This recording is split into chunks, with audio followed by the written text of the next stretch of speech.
you say that President Obama gave Assad a green light to use chemical weapons because he used them once before and we did nothing? Well, they did use them once before. In fact, numerous times before. There's ample evidence of. But the fact is that the President of the United States said that it would be a red line. He crossed that red line, and I think he was then encouraged to do more since he was not held to account for his previous breaches. But, you know, you were talking already just then, all of these leaks, when the strikes are going to take place, what's going to be used. If I were Bashar Assad, I think I would declare tomorrow a snow day and keep everybody from work. Well, that's what we've been saying, This is Senator. crazy. Yeah. These leaks are just crazy. But is this the way in which, you know, is this 2013 war? I mean, is this the new way of doing war? Or is it just that the administration is sort of profiling exactly what they're going to do for the enemy? Well, I think that that's happening, but the sad part of this is that they keep announcing that this is not anything to do with the regime change. What these strikes should be about is to help the resistance change the momentum, which is now not in their favor because of Hezbollah's thousands of troops there and Iranian weapons and Russian weapons and our failure to supply the resistance with the weapons that they need.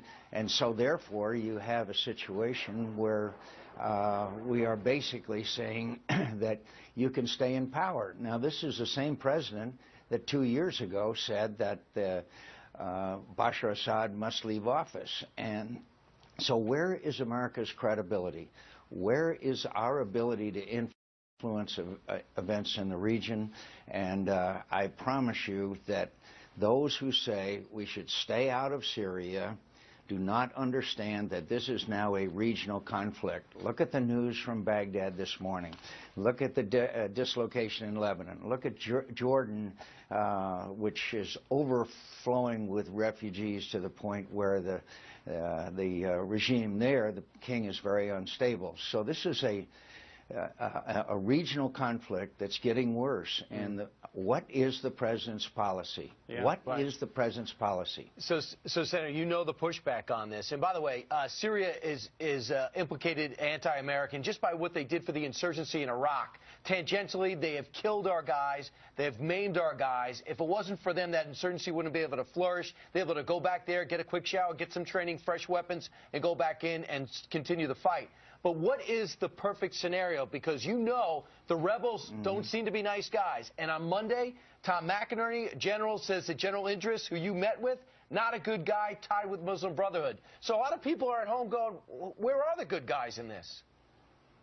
Well, I know of no ties that General Idris has to the Muslim Brotherhood. I know that there is some Islamic influence, maybe. These people are Islamists. But to call them al-Nusra or al-Qaeda affiliated, they are not. Look, I met these people. I went into Syria. I know General Idris. He's not a radical, nor are the people that work for him. Yes, there are jihadists flowing in from all over the world, actually, to fight. But General Idris is a good man.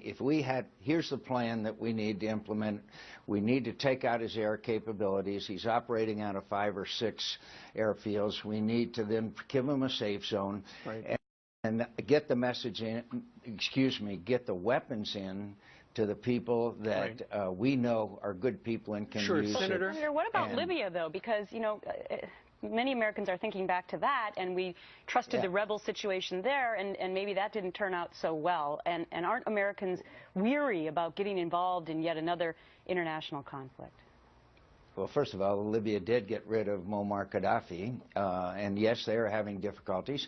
And one of the reasons why they are is we did nothing to help them after they got rid of Muammar Gaddafi. We just kept our hands off. We knew what needed to be done and what assistance they needed, which they could have paid for, and so we are paying a penalty for that. All right, Senator, ask a question. Doesn't the president need congressional approval? Shouldn't he be talking to you guys about this? Because we understand they're just informing you on the phone. Well, they should be consulting. It's interesting to me that both the British Parliament and the French Parliament have convened